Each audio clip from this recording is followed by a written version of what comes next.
Ողջույն, ես Արփի Թոփչյանն եմ, մասնագիտությամբ բժիշկ սրտաբան։ Հիմա ուզում եմ ձեզ հետ խոսել որպես բժիշկ։ Մարդ, ով լավ է պատկերացնում օրգանիզմի ֆիզիոլոգիան եւ հասկանում է, թե ինչ է կատարվում 14 օր հացադուլի մեջ գտնվող մարդու օրգանիզմում։ Այսօր Արթուր Օսիպյանի հացադուլի 14-րդ օրն է, եւ մենք մոտեցել ենք այն սահմանագծին, ավելի շուտ հենց այն սահմանին ենք, որից այն կողմ փոփոխությունները արդեն կարող են դառնալ լիովին անդառնալի։ Հացադուլի առաջին 1-2 օրերի ընթացքում օրգանիզմը սկսում է ադապտացվել, սկսում է ծախսել գլյուկոզայի, շաքարային պաշարները, որը նախկինում ուներ, եւ ըստ էության օրգանիզմը ադապտացվում է։ Մոտավորապես 3-րդ օրից սկսած ուղեղը եւ օրգանիզմը սկսում է իր էներգիայի պաշարները ապահովել մկանների հաշվին։ Մկանների սպիտակուցների քայքայման արդյունքում ստանում է իրեն անհրաժեշտ գլյուկոզը։ Մոտավորապես 8-9-րդ օրից սկսած ուղեղը փոխում է իր վառելիքի աղբյուրը, այսպես կոչված կետոնային մարմինների հաշվին։ Դա շատ ավելի անարդյունավետ էներգոապահովման պրոցես է, բայց օրգանիզմը դեռևս ի վիճակի է։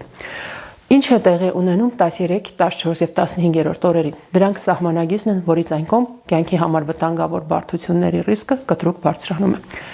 Մեր օրգանիզմը, ինչպես գիտենք, մեծ մասամբ բաղկացած է մկաններից։ Դա խոսքը գնում է կմախքային մկաններին եւ առաջին հերթին սրտամկանին։ Որպես սրտաբան շատ լավ գիտեմ, որ սրտամկանը եւս սկսում է քայքայվել։ Եվ արդեն 13-րդ, 14-րդ օրը սիրտը, որպես մկան, իր ֆունկցիան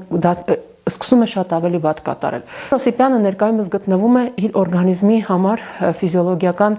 ռեզերվների հյուծման կրիտիկական սահմանին։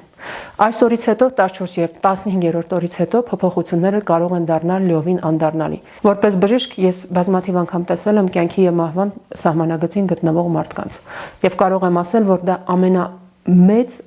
ամենաստոր զգացումն է, երբ որ մենք պարտվում ենք մահվան։ Ես չեմ ցանկանում, որպեսզի Արթուր Օսիպյանի վիճակը հսկող բժիշկները ականատես լինեն նման իրավիճակին եւ անզորությամբ